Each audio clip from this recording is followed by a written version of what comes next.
Today's conversation explores the evolving role of the Czech Republic in the Western Balkans, from EU support and civic education all the way to digital partnerships and defense diplomacy. Today, speaking with us is the ambassador of the Czech Republic to Serbia, His Excellency Jan Bondi. Your Excellency, thank you for joining us. I am pleased to be here. It's a pleasure to have you with us on our show. For starters, to kick things off, I would like to talk about your career. You've led the public diplomacy department at the Ministry of Foreign Affairs of the Czech Republic for multiple times in your career. Correct. Could you share with us what core values guide your communication strategies when representing your country abroad, especially in the regions such as the Balkans with deep historical ties? Yeah, thank you for this question. It's important. I think that one of the most important roles in our activities as a diplomat is also this so-called public diplomacy. It means that you care a little bit about your history, the history of the country that you're working for, and also that brings somehow our roots somehow closer together. I found out before I arrived to Serbia. My wondering was when we started with our relationship with Serbs and Czechs, and it came back to the 12th century. So even the Protect Uroš married her daughter with our one of the famous Konstantin from the Znaim, which is a part of the Czech Republic nowadays, Moravia. We have also Moravia, like you have. And it's important part of the country because of the wineries and because of the very nice ice cake. I can recommend to you. So and then slowly it's developed with a more bright communication. And during our, let's say, famous King Karl IV, there was a strong relationship against the Ottomans offensive at that time, and so on. So I'm coming slowly to the point that we are now, and that we are boosting our relationship like in these 12th and 13th centuries. And we hope that it will be closer and closer. So it's a partnership that evolved over so many centuries. Right, that's right. And we were never enemies, which is nice to say and nice to mention. And we were always on the similar side of the history. You've extensively worked in this part of Europe. Could you even maybe say that you have a certain affinity for this region? And could you also share with us, are there any aspects of public diplomacy, of Balkan diplomacy, that resonate with your personal or even professional values as well? Correct. Yes, my decision was always to work with the south of Europe and with very warmer Balkan hospitalities and people, because even my roots of my grandmother and grandfather came from this part of the world or Europe, and because of our let's say strong relationship, I found out that my, let's say, ambitions and my experience could be helpful, and hopefully it will be true one day. Absolutely. You mentioned the historical ties that the Czech Republic and Serbia share, especially in the Slavic heritage that's rooted in both countries. How are these roots reflected today in the support of the Czech Republic and Serbia for Serbia's EU accession process, civic education, but also cultural diplomacy efforts, such as the Czech House, for example, that's open in Belgrade? First of all, I have to say that we, or as a Czechs, always admire the Serbian and former Yugoslavian people, because you were, for us, for my age, for let's say my childhood or the younghood, so as a good example of the, let's say, openness of the warmest society, which were somehow like leader for us, and then we owe you a lot, because even my first experience with the Western style of the music was here. In the former Yugoslavian. So after that, of course, we used these Slavonic roots to boost our activities. There was many Czechs that they came during the 19th century to the country. We celebrate this year 100th anniversary of our Czech teaching bohemistic in Serbia at the University of Belgrade. So there is a lot of roots, and there is also this taste and appetite somehow to boost these activities. A lot of Czechs, because of the readiness of our languages, because we are not so far away from each other. So there are a lot of people are coming. They are thinking to invest, and they are thinking about some investments in Serbia, and even the simply visitors, because the language barrier is not so big, so they are oriented for this country. And we've mentioned before the recording that this region is undergoing many political and economic changes. What role do you see of Serbia in ensuring regional stability in the Balkans? It's a very important role. You are the center of Balkan, and because of your heritage and because of your experience to tackle and to work with the neighbor countries, we feel it as a very important. From my point of view, I think this most important embassy in Western Balkan is here. You are sitting in the spot nowadays, and you know. Even from the history, I wanted to mention it, that first decision of the young Czechoslovak state in 1918 was to establish the diplomatic relation with Yugoslavian kingdom. And our first president, we call it father, President Tomáš Garrigue Masaryk, was a very close friend to the Karađorđević, your king, from that time. And the first building of the embassy was built here. So we will celebrate the opening of this building next year. Oh wow, that's great to hear. 100 years, yes. That's amazing. And you've also described even now Serbia as one of Europe's most attractive investment destinations. Could you share with us maybe what changes did Serbia undergo and reforms for this to become possible? And maybe are there any risks that still persist in this area? Well, it's right. We are among the 10 biggest investors in Serbia, coming from the Czech Republic. I will mention later. I will mention some companies that you know for sure, and you are tackled almost every day with some Czech products. And I think it's important for us to see the country with openness and with ability to accept the new models of running the companies and the new models of investments. So I think that is very, very important. You have a very talented people. And it's a similar as to the machinery and as to the, let's say, technological approach, the similar viewing, the same mentality somehow, which attracts our companies. So they are compatible. So they are here, and they are some of them, or let's say many of them are already invested here, and some of them are searching now what will be possible for the cooperation. And opposite as well. So there are many Serbs that they are working in Czech Republic. They are studying in Czech Republic. Especially is IT and the new technology, so it's very interesting to follow it. It's great to hear. It's on this note, it's also important to notice the success of the WFS and DunavNet collaboration in digital agriculture. How does the Czech embassy plan to support future tech partnerships, as you mentioned, in Serbia, especially in areas like smart farming, forestry, and environmental monitoring? We are every year partner of the fair, which is in Novi Sad, agriculture fair, and next year we will participate as well. There was several visits of our Minister of Agriculture. Your last visit of your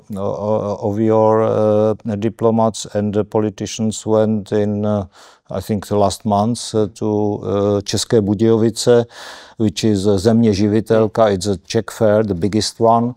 And there is a lot of exchange of the products, and there is also very big possibility to boost it. And there is something like website Agronet you can follow, and there is a lot of offers, and there is a lot of possibilities here, and especially in these modern technologies like these agriculture drones and agriculture covering of the fields. It's interesting for this future cooperation. It's very impressive to hear. Czech tourists in Serbia are not yet one of the top foreign visitors in Serbia, but the interest for regional travel still remains strong. Are there any efforts in the Czech Republic in order to promote maybe Serbia as a tourist destination? My role is opposite. I have to promote the Czech Republic for the Serbian tourists. Of course.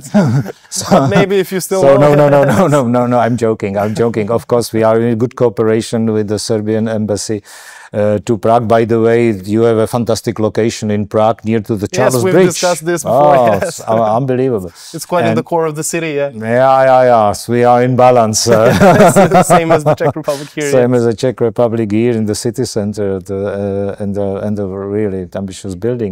Well, so because of the easier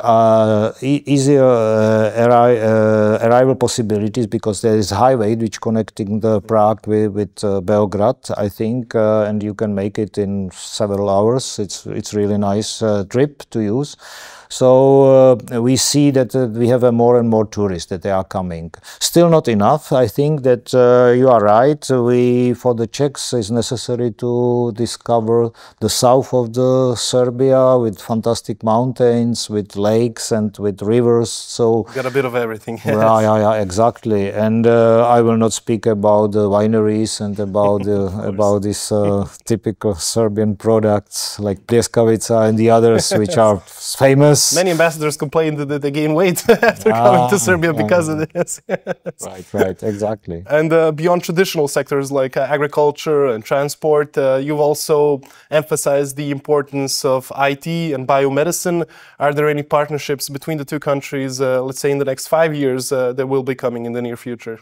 There are companies that they are already on the market. I will just name one of them. It's Dr. Max. Dr. Max is a company which has ambitions to be first on the market here.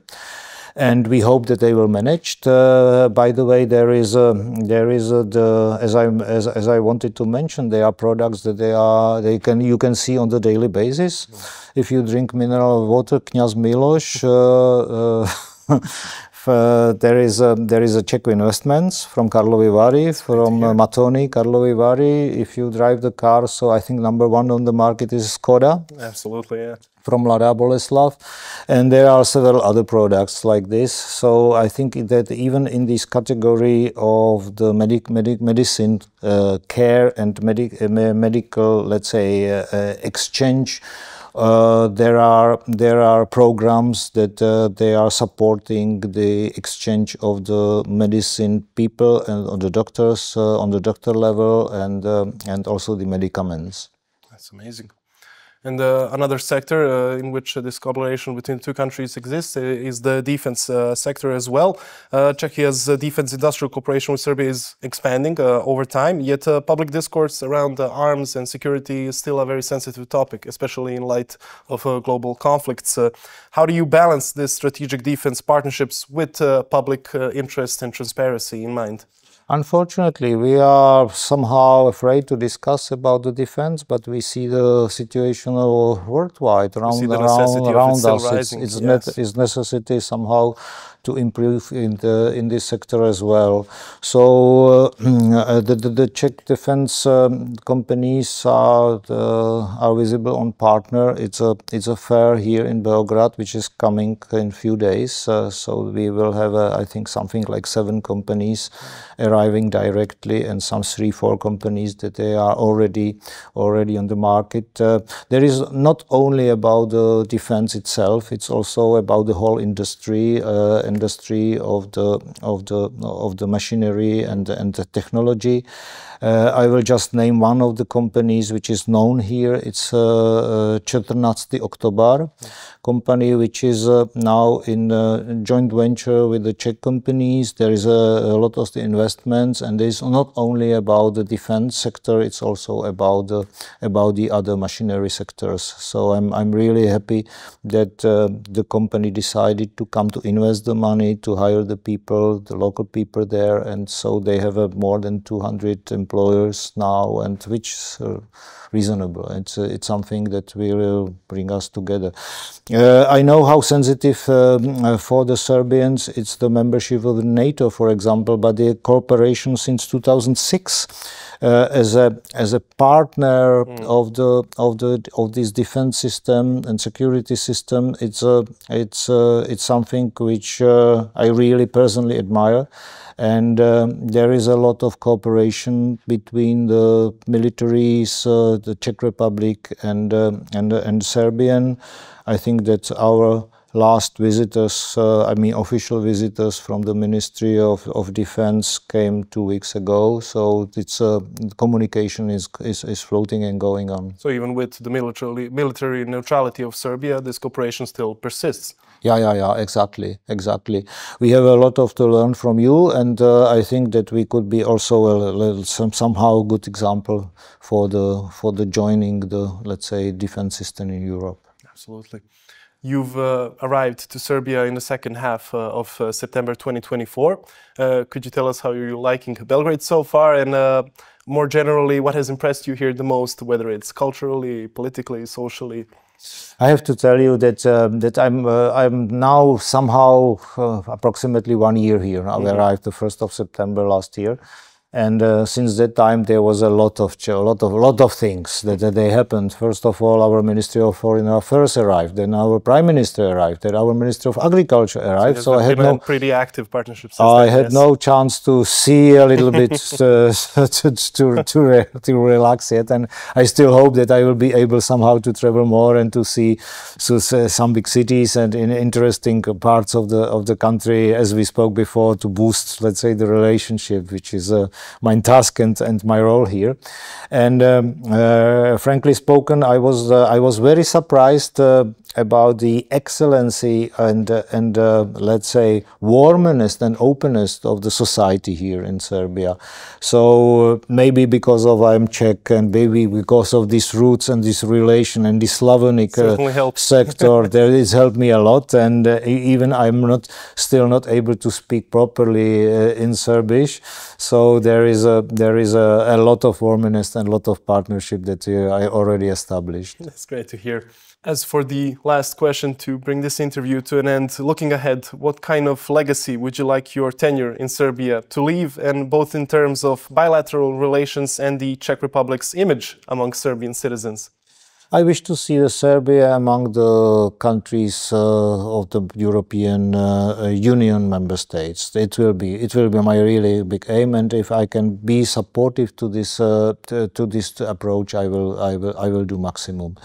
And also, as another part for the Czechs, I would like to open the doors maximally, not only because of the investments, it comes anyway, but also for these roots of partnership. That's things that I really will be proud if I will see somehow the boosting of our cooperation in the social, in the other side. Recently we opened the Czech House here. It's something like culture center, and we promote the Czech culture, which is known here, the famous Yugoslavian film directors, the famous singers that they are known in Czech Republic, and etc. So if I will be able somehow to make small piece of this direction approach, it will be my really. I wish you my luck pleasure. In this regard in succeeding in this mission. Your Excellency, thank you once again for joining us and taking the time of your day to talk with us. It was a pleasure to talk to you. It was a pleasure for me, and in case that you were forgetting the Czech Republic, take a Czech beer and you will remember again. Thank you for the advice. We'll keep that in mind. As for our dear viewers, thank you for your attention. My interlocutor for today was the ambassador of the Czech Republic to Serbia, His Excellency Janom Bondijem. Stay tuned, because for the rest of this show, you will watch the diplomatic news and the diplomatic receptions that took place in embassies in Belgrade.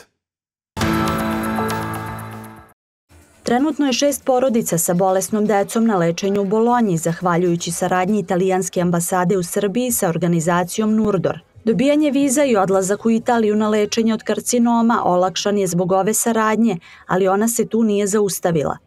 Pod sloganom Jedi, voli, doniraj na Dorćol placu održan je prvi humanitarni festival italijanske ulične hrane. Otvorili su ga Luka Gori, ambasador Italije u Srbiji, Erik Košuta, prvi potpredsjednik Confindustrije Srbija koja je i organizator događaja, Jolan Korora, direktorica Nurdora i Francesco Nikolaji, koordinator za mlade u Confindustriji. Biti Italijan nije samo sintagma Made in Italy, već je to pitanje velikodušnosti, solidarnosti, prijateljstva i bliskosti. Srećan sam što postoji mogućnost da se sve to spoji u lepu kombinaciju sa italijanskom kuhinjom i specijalitetima. Kao Confindustrija, naravno, predstavljamo italijansku privredu ovde, ali kad imamo mogućnost da se istaknemo u društvu sa ovakvom plemenitom inicijativom, to mi je stvarno naša posebna čast. Neću dugo da vas maram sa nekom pričom. Ja samo želim da uživate u našim pićima i jelima. Želim da budete sutra ujutro što sitiji, jer što sitiji budete sutra ujutro, to znači da smo to više para prikupili. Posetioci su imali priliku da uz italijansku muziku uživaju u ukusima ulične hrane kao što su pizza, pasta, arancini, pijadina i mnogi drugi specijaliteti. Za najmlađe su organizovane kreativne radionice. Ulaz je bio besplatan, a za jedan tiket u vrednosti od 500 dinara mogao se kupiti jedan obrok. Sav prihod festivala bio je namenjen nacionalnom udruženju dece obolele od raka Nurdor, odnosno za organizovanje kampa velikih heroja. Naime, Nurdor vodi računa o deci od dana kada se razbole pa do završetka lečenja i kasnije kada se završi lečenje mi imamo kampove naše rehabilitacione. Jedan od tih kampova je kamp velikih heroja gde su deca od 18. do 25. godine, već 5. godinu zaredom idemo na Kopaonik i to je kamp gde sve ono što je potisnuto u tom dečijem uzrastu njihovog lečenja izlazi iz njih i to su zaista dani koji su puni psiholoških radionica, koji su puni smeha, suza i svega onog što su dugo potiskivali. Korora je u ime Nurdora uručila zahvalnicu za heroje organizatorima festivala, kazavši da svet ne menjaju oni koji znaju kako, već oni koji su dovoljno hrabri da pokušaju. Roš Hašana nas podsjeća na to da je svaki kraj ujedno novi početak, ali i vreme osvrta na postignute rezultate, koji su bili izuzetni kada su u pitanju izraelsko-srpski odnosi, posebno u oblasti ekonomije, trgovine i inovacija, rekla je ambasadorka Izraela u Srbiji. A kako se Roš Hašana, odnosno Jevrejska Nova godina, proslavlja, imali su priliku da vide brojni gosti ambasade ove zemlje u Srbiji protekle nedelje. Zajedno sa Naledom i gradom Šapcem povezali smo jednog izraelskog umetnika i srpske rukotvorke kroz etno mrežu, spajajući umetnost, tradiciju i ekonomsko osnaživanje žena. Razmenjujući iskustva, nastavili smo partnerstvo kroz zajedničku misiju srpskih gradonačelnika i stručnjaka za pametne gradove u Izraelu. U saradnji sa Ministarstvom nauke, inovacija i tehnološkog razvoja, izraelski eksperti trenutno sprovode obuke za jačanje kapaciteta u naučno-tehnološkim parkovima širom Srbije, jačajući srpski inovacioni ekosistem. Organizovali smo izraelsko-srpski događaj ženskog liderstva koji je okupio inspirativne žene iz Izraela i Srbije iz različitih oblasti. Izraelski biznis cveta u Srbiji. Takođe smo svedočili nastavku poseta na visokom nivou u Srbiji i Izraelu, što je jasan znak našeg snažnog prijateljstva i zajedničke posvećenosti budućnosti. Godina pred nama donosi brojne prilike da produbimo saradnju u biznisu, inovacijama, nauci, kulturi i još mnogo toga. Izrael je sa ponosom podržao kandidaturu Srbije za domaćina Expo 2027. i bio među prvim zemljama koje su potvrdile svoje učešće na tom događaju. Ipak, dok razmišljamo o rastu, partnerstvima i prilikama, ne možemo zaboraviti da je među taocima u Gazi srpsko-izraelski muzičar Alon Ohel, otac festivala Nova 7. oktobra, za čije oslobađanje ćemo nastaviti da apelujemo, dodala je izraelska ambasadorka. Dear viewers, thank you for staying tuned. My interlocutor for this interview is Mr. Armodiosom Yannidisom, the CEO of Vitex S.A. Mr. Yannidisom, thank you for joining us. Mr. Yannidisom, today is a special day for Vitex. You're celebrating 25 years of successful operations in Serbia. Could you share with us how do you see the journey of your company and what makes this market special for you? Thank you very much, and thank to the viewers that are spending their time listening to us. For our entire team, this 25th anniversary is not only a business milestone, it's a very emotional one, because when we started our company here back in 2001, Serbia was a different country, as it's obvious. We jumped on the opportunity without being certain about the future, but we based our trust on the common values that our people have, Greek and Serbian, and the fact that we saw that there is professionalism, trust, and quality, high quality is appreciated. These are common values for us as our company operates with very high professionalism and high quality products. And along the journey, we saw that our, let's say, our bet on the market was the right one, because we evolved, we were present in the evolution of Serbia all these 25 years and its transformation from a war-stricken country to a modern one, to a modern economy that is having a vision and aspirations for the future. Now that you're mentioning the evolution of the company, this company is also expanding from Serbia to Montenegro and Bosnia and Herzegovina. How do you see the role of Serbia as your regional hub in your strategy? Well, as you said, Serbia is our safe haven in the region. We operate through here and export practically to Montenegro and Bosnia and Herzegovina. We will continue this practice. We will strengthen our export activities, always based in this very important hub for us, because here we have very good people, and it is a critical point, logistics-wise, as well as because of our customers and collaborators. Of course. Now, in the past, you've often emphasized innovation. This is not only in technology, but also in people and in leadership. Can you describe your own leadership style, and how is it applied here at Vitex?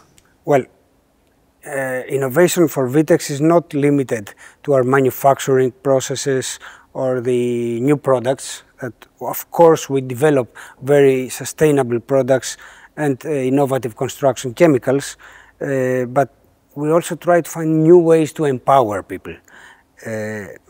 We believe that leadership is there to show the way, to facilitate the way, and we believe that strong leaders, strong managers should remove obstacles from people to deliver their job. Absolutely. So people down the line know their job better than managers do, but managers have the power to make their day easier and more productive. So I am a keen supporter of the servant leadership, and innovation in leadership also for us is that producing sustainable products means removing toxics, but not only from products, but also between people's relations. From the work environment, yeah. Yes. Now, the Vitex company is a family business at its core. It was founded in 1932. Could you tell us, how do you balance the tradition with modern global demand in such a competitive industry? Balancing these attributes, these functions, has also to do with roles.